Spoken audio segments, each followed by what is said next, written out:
Matthew 5.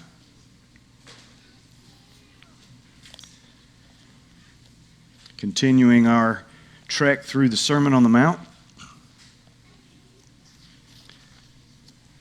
Calling it the Jesus Manifesto, and Jesus is giving us a load to consider as far as what does it look like to follow Jesus. What does it look like to follow Jesus, to walk in his footsteps in such a way that your life becomes like his? It looks like his because you're living it. And so as we do that, it should challenge us. And if it doesn't challenge you, then you're either not paying attention, you're not understanding, or you're just not moved by it. And that means you should check your pulse. Okay? You may hate what he says, you may love what he says, but if you're indifferent to what Jesus says, check your pulse, ask somebody to pinch you, make sure you're breathing, and all of that. And if that isn't the problem, then I'm not quite sure what to tell you to do, because it should move you. It's like we said, being hit by a truck, it changes you. And when we encounter the living God through his son Jesus, it changes you. It's why we do what we do. So today, we're going to talk about two basic ideas that kind of play off each other. What we say, speaking the truth, and what we do by doing it with grace. So grace and truth, but it's speech and action. Okay? So the title is Speak Truth, Live Grace. Speak truth, live grace. And the bottom line idea is this: as a kingdom citizen, knowing that God hears everything, I am to speak truth instead of falsehood, and I am to act and live graciously instead of vengefully. Truth instead of falsehood, grace instead of vengeance. Okay? And he's going to do that. Remember, we have the 6 antitheses that Jesus keeps walking us through. We're going to do 4 and 5 today. And then Ken will do number 6 next week. So today we're going to talk about oaths and vows. And we're going to talk about, that'll be the speaking. And then we're going to talk about eye for an eye, tooth for a tooth, Old Testament retribution and things like that. Okay, so with that, let's jump in. And I wanted to share a story about a guy named Abu, not Abu in Aladdin, but A-B-U. He lived, I don't know if he still lives there, lived in Mosul, Iraq. And this was a few years ago when ISIS was big and in control. And this was a Christian family trying to get out. Abu was trying to lead his family out. And they got to a checkpoint. And so they start the conversation with the ISIS officer, and quickly Abu has a choice to make. Am I going to let him know who I am? Am I going to tell the truth? And he does. He says, I am a Christian. And it doesn't take long before they got him on his knees. And they're like, no, it's Muhammad is the one and only true prophet. Say it. Mean it.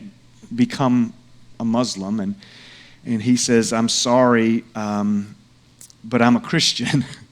And I have nothing against you and your people. We just want to worship as we see fit. And more threats. He pulls out a sword. He says, I'm going to give you one more chance. He says, I'm sorry, I'm a Christian, and I do not have anything against you and your people, but we just want to worship God. And he says it firmly, but graciously. He doesn't try to make a big deal about it. He doesn't struggle. He doesn't call names. He just simply says, I am a Christian, and I want to worship God. He looks to his wife and his mom and his sister who are just there thinking, this is my last look at them. And then the official says, okay, I'm going to send you to your church with a message. And he says, I want you to tell them we're going to be victorious, and we're going to chase you Christians all around the world until we make you all convert, and we're going to go to your Vatican, and we're going to make your Pope convert. You go tell them that. Go. And he got up, and they left. And then they ran into another checkpoint. And the whole thing happened again for 90 minutes. And then he gets up and he goes to the next place and another checkpoint. And it happens several times. But each time, even though his life is threatened, he tells the truth with grace and he moves on to the next stop. I don't know how it played out. I haven't gotten to the end of the book yet. But incredible courage in a situation where you and I probably wouldn't have had a big issue if he had maybe lied his way through to try to get out alive. But he didn't do that. And that's the point Jesus is going to make here. He's going to say, telling the truth matters. And that the pattern of your speech should always be truth-telling. And if you do that, then you don't ever have to go, I swear I'm telling you the truth. You just don't ever have to do that. Because your pattern and reputation is when you say yes, you mean yes. And when you say no, you mean no. No explanation needed. Quite the contrary to the way I grew up, when every other time I'm trying to convince my mom of what I've done or haven't done, I'm swearing left and right, hoping she'll believe me this time because, well, she had good reason not to. So let's read through some of this and let me unpack this part and then we'll jump to the next one. But the main idea here is this. The main idea is to speak truthfully to others. Speak truthfully to others. Just two main ideas. Speak truth, okay, and then live graciously. Those are the two main ideas. So under this, there's two ideas that'll just kind of help us unpack it. Let me read the scripture and then I'll tell you those. So starting in verse 33, Jesus says, "Again, you've heard that it was said to the people long ago, 'Do not break your oath, but fulfill to the Lord the vows you have made.' But I tell you, do not swear an oath at all, either by heaven, for it is God's throne, or by the earth, for it is his footstool, or by Jerusalem, for it is the city of the great king. And do not swear by your head, for you cannot make even one hair white or black. All you need to say is simply yes or no. Anything beyond this comes from the evil one." And the two little subpoints that come out of here are this. Everything you say, God hears. He knows. And everything you say should be true and good.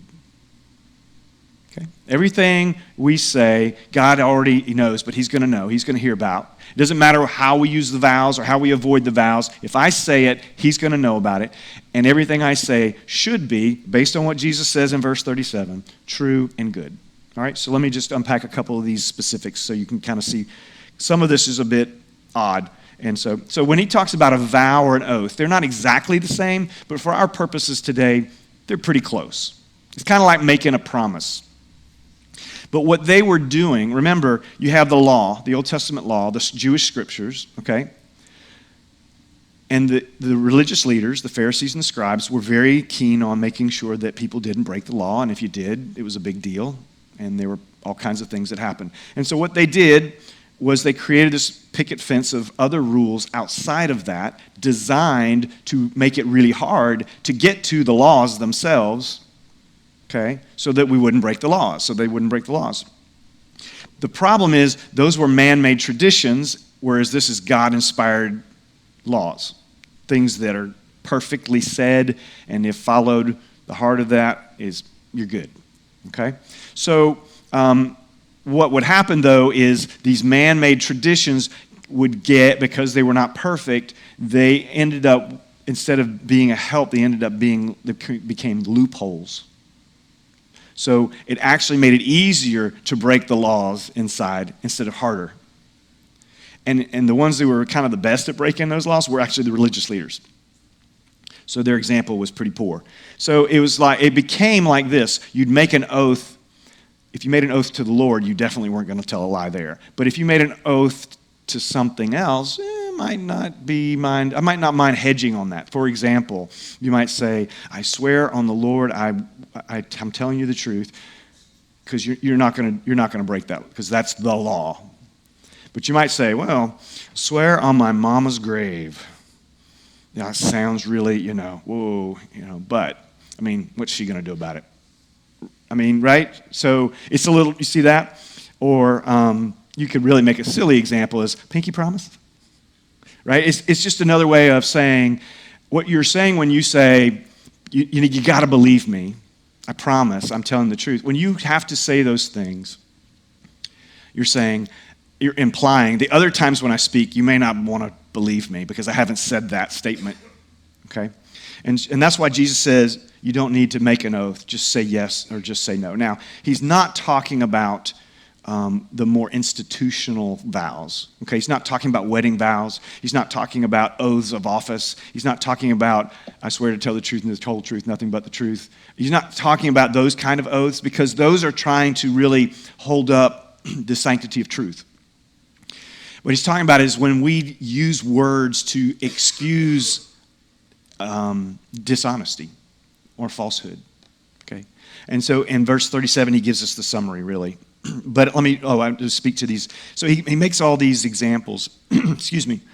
Do not swear an oath at all, either by heaven. So that would be like a step below saying, I'm swearing by God, I'm just swearing by heaven. But he says, that's God's throne, it's there. Or by earth, that's his footstool, so he's still paying attention. Jerusalem, that's the city of the great king. That's Jesus' city, that matters. And even by your own head, this is the idea, I'll lop my own head off if I don't tell the truth.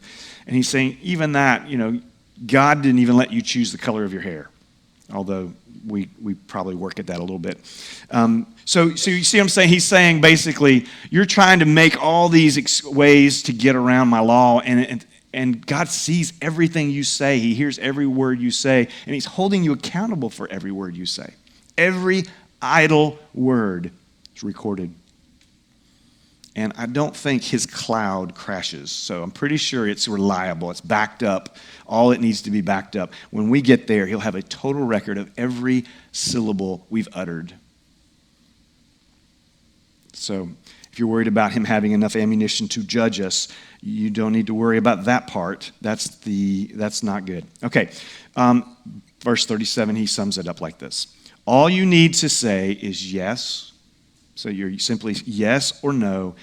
And then he says this, and this is where we get the idea. Everything we say should be true and good. Anything beyond this yes or no comes from the evil one. Who's the evil one? That's Satan. His name is the father of lies. So he knows what that's all about. And you're more like him than you are like Jesus when you don't tell the truth. Okay? And that's what he's saying. Tell the truth. Speak the truth to others. Okay? Not just to God. Say the truth to others. Second and final main point is the second passage, eye for an eye, 38 through 42. Jesus says again, you have heard that it was said, and now he's going to quote two different passages in the Old Testament, in Exodus and Leviticus. You've heard that it was said, eye for an eye and tooth for a tooth. Now, this was a law designed to protect people. It's designed to protect the offender, and it's designed to protect the victim. So let's say I have a son and he gets in a fight with another son and knocks his tooth out, okay? Then by the law, that boy has the right to knock my son's tooth out so that it's as retribution, consequences of his actions, okay? Now we're not talking about, I don't know, maybe accidents are in there, but let's just limit it to, things that are done on purpose maliciously, okay? In other words, the penalty needs to fit the crime. So there needs to be a penalty, otherwise people will have less restraint. But if the penalty is much greater than the crime, then there's a greater injustice being done, and we're actually making things worse we're escalating things, okay? And Jesus says, you've heard it said, if you lose a tooth, you're going to lose a tooth, an eye, and all of that. That's totally just. But he says this is the way of his kingdom. His kingdom manifesto is grace. It's not getting what you deserve, that's mercy. It's getting what you don't deserve, that's grace. He says, but I tell you, do not resist an evil person. And then he's going to give us like 4 examples, okay? This is impossible. Nobody does this stuff, okay? So I'm just going to go ahead and give you a pass if you think this is ridiculous until I show you at the end that Jesus has already done this, and then you're going to be like, oh man, he pulled the Jesus card again. Jesus has already done exactly what he's telling us to do, okay, at the cross. and we're the one who offended and hurt him. We're the ones that did evil to him. But let me just walk you through it and help you see this. But I tell you, do not resist an evil person.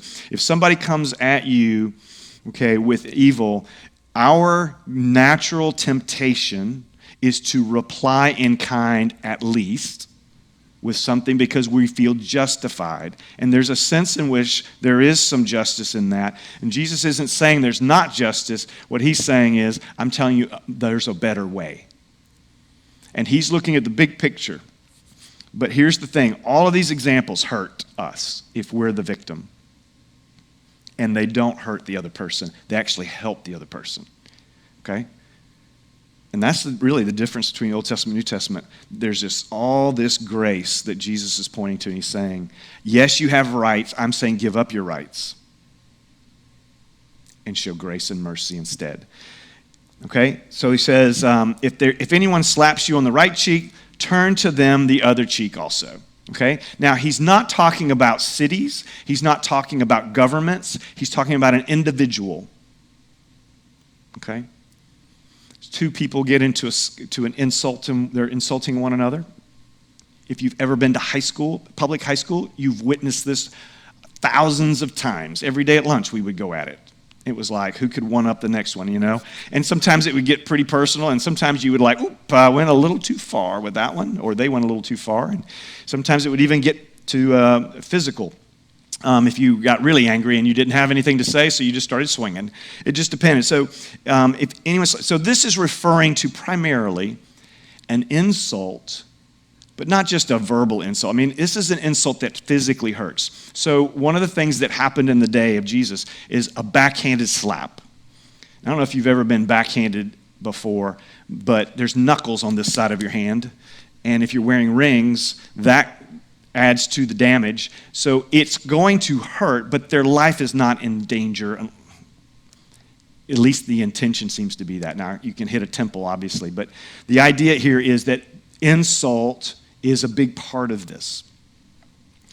And the idea, so in other words, you're not, you're not having to worry about physical protection because Jesus is not telling us you don't need to protect yourself.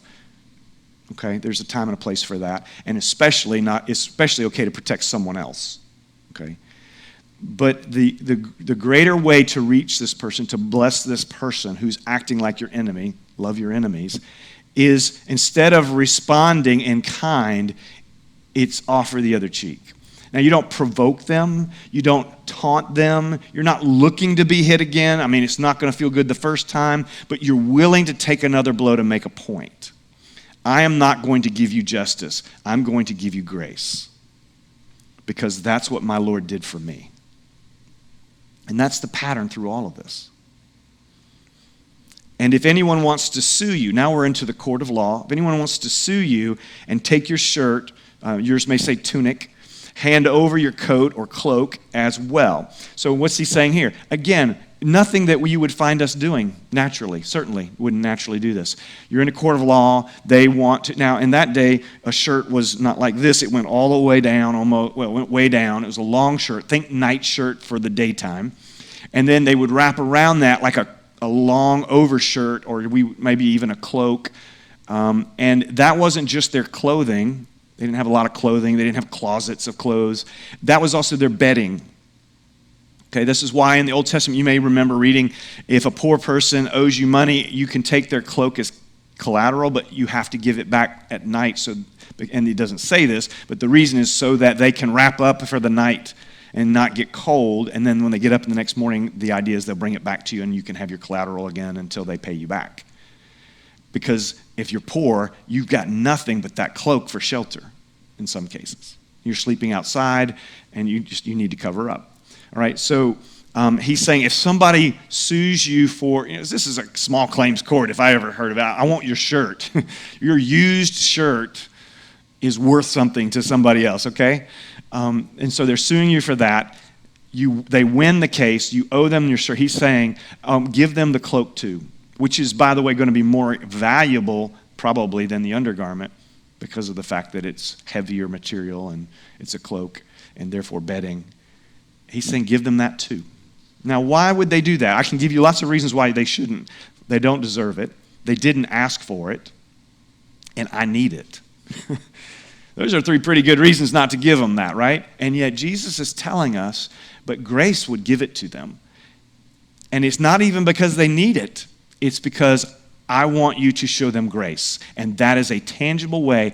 When you have every reason to be angry with them, you're actually going to do the opposite, which is not what they expect. And through that, I can touch their lives in a way that only I can touch their lives. You see this? This is God's grace. We sing Amazing Grace, but we have so forgotten the amazing part. We don't even know what it feels like.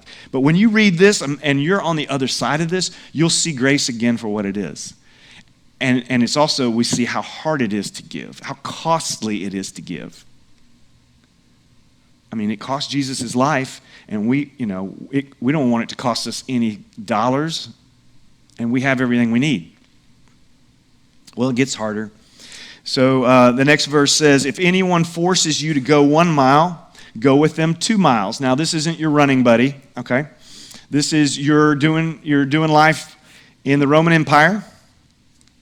You're minding your own business, and a Roman soldier comes up and says, hey, you, come here. I need you to carry this for the next mile.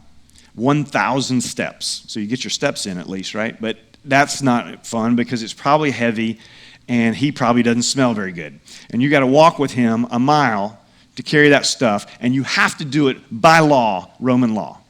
Okay? If you think back to the story of Jesus in the last week of his life, he's trying to carry the cross to Calvary, and he keeps falling and collapsing, and so a Roman soldier points to Simon of Cyrene, who's a pilgrim there in the city. He says, you, come here, you carry his cross. And he had to do it.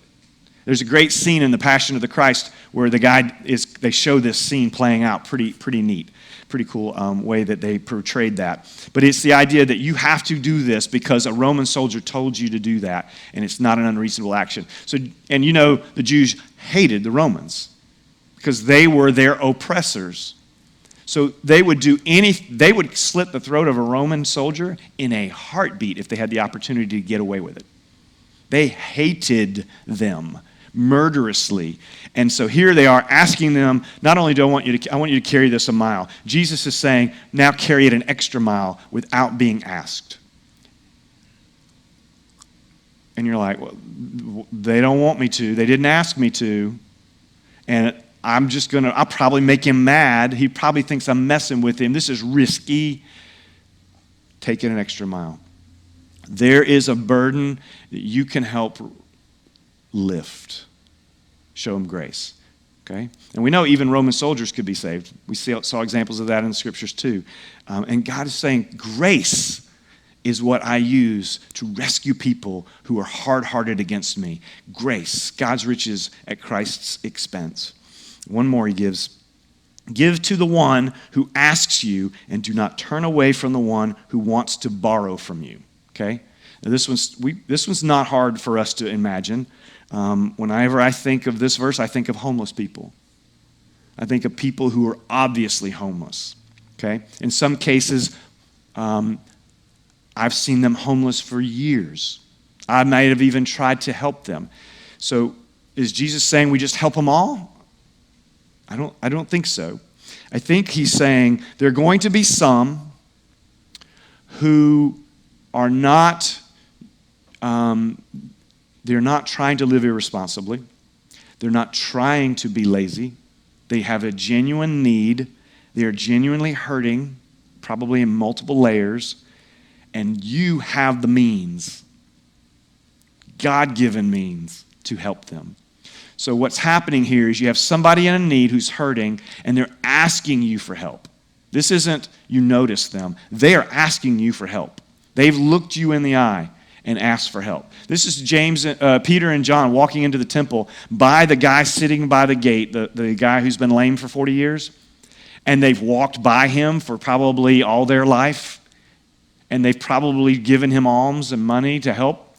And they don't have any. They walk by and he goes, help me. And they turn. It's like they made eye contact or something. I don't know. And they turn and they say, silver and gold I have none, but what I have I'll give you in the name of the Lord Jesus. Rise and walk, and they give him exactly what he needs, okay? Well, that's a miraculous thing, but grace is part of the miracle.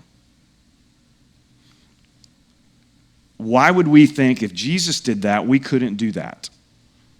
And it doesn't have to result in a lame person walking, but grace is power. That's God's power. It's the way he packages power sometimes. It's giving somebody something they know they don't deserve. Why wouldn't we want to be part of that? Why wouldn't we want to be in on that transaction? And so he says, give to the one who asks you. That's the first requirement there. And do not turn away from the one who wants to borrow from you. So let me give you some help on borrow. When someone asks, especially someone who's needy, and that's kind of a problem that you've had for a while, when someone asks to borrow something from you, that's code for, I want to borrow and not give back to you, okay? Well, I don't know if it's Paul or Jesus, somebody in the Bible, in the New Testament said, when you lend expecting not to get it back. Just go ahead in your mind and say, you don't have to say it. I'm going to lend you this. I'm not expecting it back. I'm going to lend you this, and if you give it back, hey, that'll be great for you, and it'll be great for me too. Then I can give it to someone else. But we just need to remember to walk and live life with our hands open, okay? God puts it there, and it's all his, whether it's in my hands or not. And my job is to steward it. Well, the best way I'm going to steward it is if I just let God do the handling, and I just be the table. I'm just this cart just walking around with God's stuff, and somebody needs it. Well, here you go. Oh, you don't need it anymore? Okay. All right. Oh, you've got some extra? Okay. Thank you. All right. But don't do this. Don't do this. Have you ever tried to sleep with your hands like this? Have you ever tried to just lay in the bed with your hands open? We do this. We come out of the womb like this. All right? Because we're human. We're human. And God's saying, live like this. You want to live free? Live like this. Own nothing. All right? What a challenge it would be to live like Jesus to the extent that we literally walked around with just as much as he had. I was watching, I don't know what it was a clip from, some Jesus film, movie, TV show, something. And it was the first time I ever saw Jesus with a backpack. And I thought, that was made in America. Not the backpack, the scene. But it wasn't very big, but he had a little backpack on. I just thought that was hilarious because it wasn't even packed very full. So I'm like, nah, I don't think Jesus had a backpack. But he might have. But he carried everything he owned or wore it. And then he was still giving it away. I don't know if you've ever worked with the poor very much. I wish I could say I've done that a lot. But one of the things that I've noticed is that they are very free when they get stuff for free. Not all the time, but I've seen this happen where somebody who doesn't have much, and maybe I was there when they got something, and then there's somebody else walks up, and they're handing some of that to them. They're not waiting on us to give it to them. They're just, because they're so used to just helping each other because they know what it is like to be in need. And so when they see someone they know is in need, they don't even wait for them to ask. It's beautiful. It's humbling. It just destroys your whatever religion. It just blows it up. And that's grace. You don't have to have much to be gracious. You just have to have a heart that is gracious. And God gave us that. So we have everything we need to be like Jesus in these verses. We probably are more like the Old Testament law than we want to admit. When we read this, that's why this is hard. That's why I say, that's the old covenant. Treat it like the old covenant. Let it be old. Okay? Let's learn from it what we can learn. Draw those principles out that are timeless. But let's leave the old. And let's embrace what Jesus said came to fulfill it. You're not dishonoring the old when you fulfill it. Okay? If you have to choose between the old covenant and Jesus, it's not a choice that's hard to make in your head. Choose Jesus every time. He is the best. Okay? But he also honors and loves the law and knows it's precious from God. He just understands how it fits. It's specifically for the chosen people of God, for a season, an era, okay? And we can benefit from it, but we need to remember what we're looking at when we look at it and see it in context for what it is and what it was, okay? But when we get locked in on eye for an eye and tooth for tooth, you watch kids at a playground. It's eye for an eye, tooth for a tooth. That's not fair. He hit me first. Well, that's, and I've seen Christian parents teach their kids, and I've seen, it's usually dads. Now, if you get hit, you make sure you get a good shot back. What? If anyone slaps you. So now, if your life's truly in danger, obviously you're going to handle that differently. But that's not what this is talking about. Okay? And this is not teaching nations how to handle that either. There are other scriptures for that. Okay? So, what's our bottom line? Is we need to speak the truth instead of falsehood. And we need to live graciously instead of vengeful. Romans 12. I didn't give the guys in the back this verse, so you actually have to use your Bibles. Romans 12. It's after the Gospels, after the book of Acts. It's the next one. Paul's letter to the Roman church, the church in Rome. 17, starting in verse 17. This is one of my favorite chapters in the Bible. It's just so loaded with good stuff. Paul writes to the Christians, so he's talking to anybody in here that says Jesus is Lord. Do not repay anyone evil for evil. Okay, that's not an individual's job. That's maybe a government's job. It may be the, what does he say in 13? The governing authority's job, but that's not my job. That's the difference between capital punishment and me murdering somebody because they murdered someone else. There's no place for that. Do not repay anyone evil for evil. Be careful to do what is right in the eyes of everyone. If it is possible, as far as it depends on you, live at peace with everyone. Do not take revenge, my dear friends, but leave room for God's wrath, for it is written, "It is mine to avenge, I will repay, says the Lord." On the contrary, if your enemy is hungry, feed him. If he is thirsty, give him something to drink. In doing this, you will heap burning coals on his head. So see, God knows this is going to have an effect on them. It's going to humble them. It's going to silence them. Do you remember? I don't know if you remember this, but it was in, I think, 2 Kings, because it was Elisha, not Elijah. And Elisha is seeing, through his dreams, he's hearing what the Syrian king is, what the Syrian king is planning against Israel, war stuff. And so every time the Syrian king makes a plan and says, we're going to go here, Israel knows about it. And eventually he finds out, well, that's because Elisha, he knows what you're saying in your bedroom. He just knows. God's just telling him. He's like, what? And so he sends troops down, and eventually he surrounds Elisha.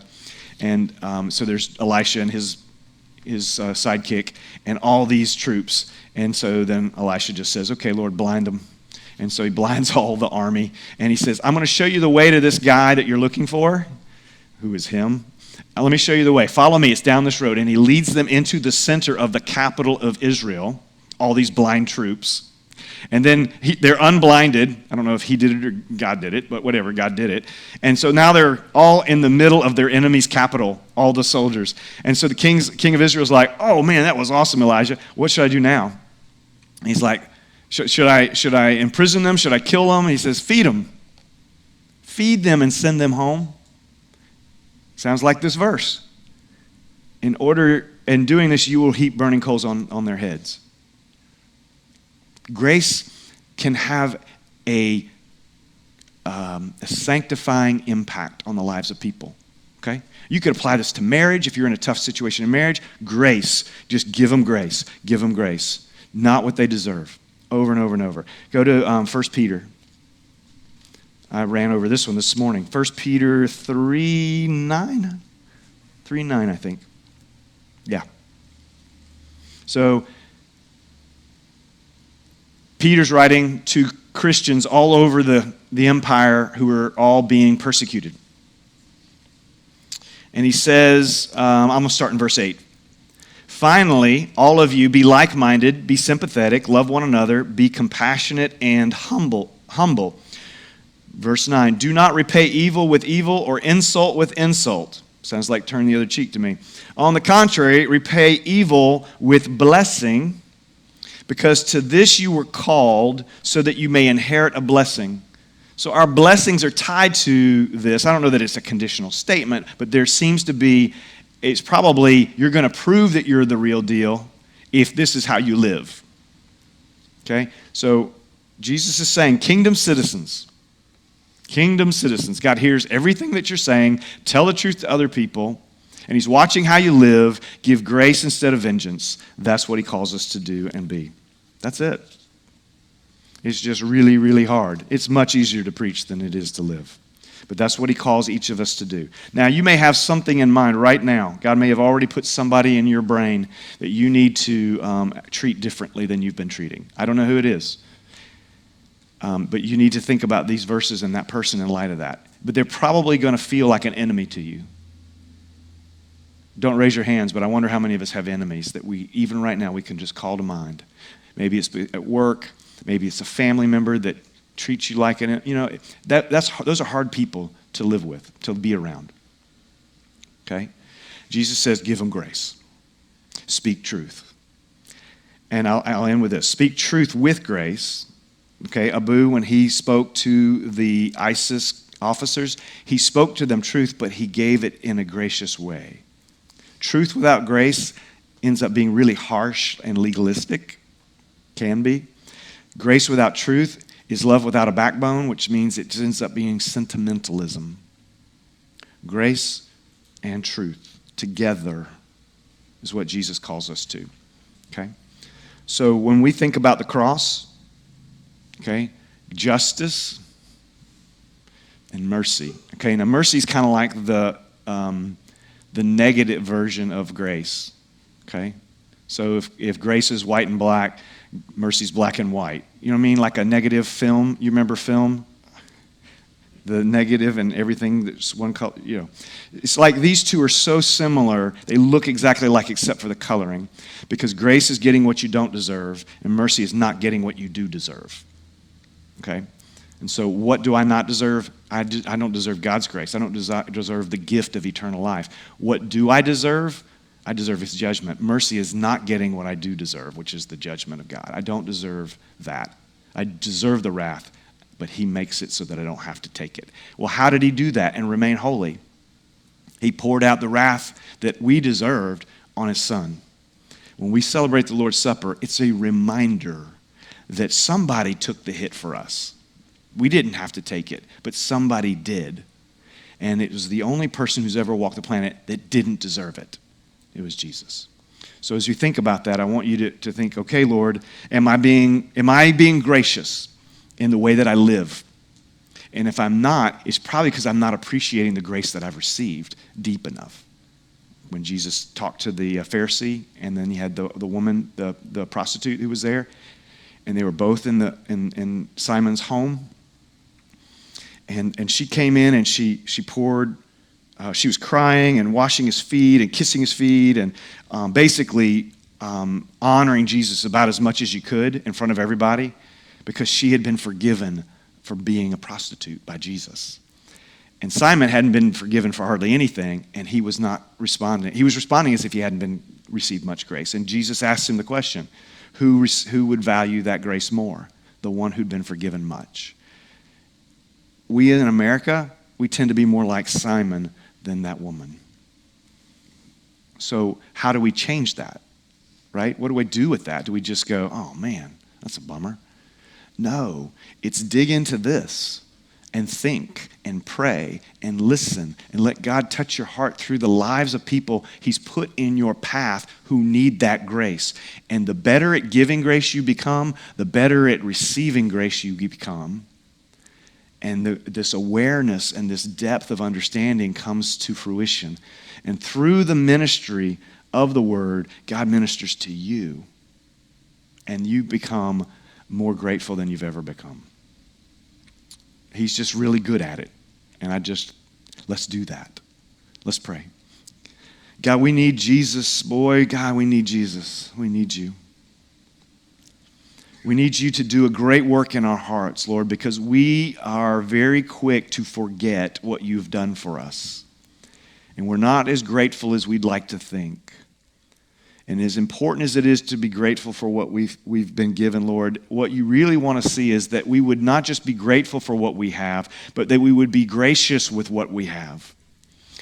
That we wouldn't just be grateful that you put it in our hands, but we would be grateful that you took it out of our hands. That we would actually live our lives as if we owned nothing, including our own lives. That we would just be a walking blank check. God, fill in the amount and we will give you that. If it's our blood, we give you that. If it's our time, we give you that. If it's our family, if it's our house, if it's our car, if it's our we give you all of it. We don't deserve any of it. It all came from you. Teach us how to walk in grace. Not just recipients of your grace, but as givers, as conduits of the grace of God flowing from your throne through us as we get to watch other people receive that awesome gift. That is why you saved us, to be a blessing. So this Thanksgiving, yes, find us thankful, find us grateful, but I would say, Lord, find us gracious. And it's that it would be seen in our generosity. In Jesus' name, amen.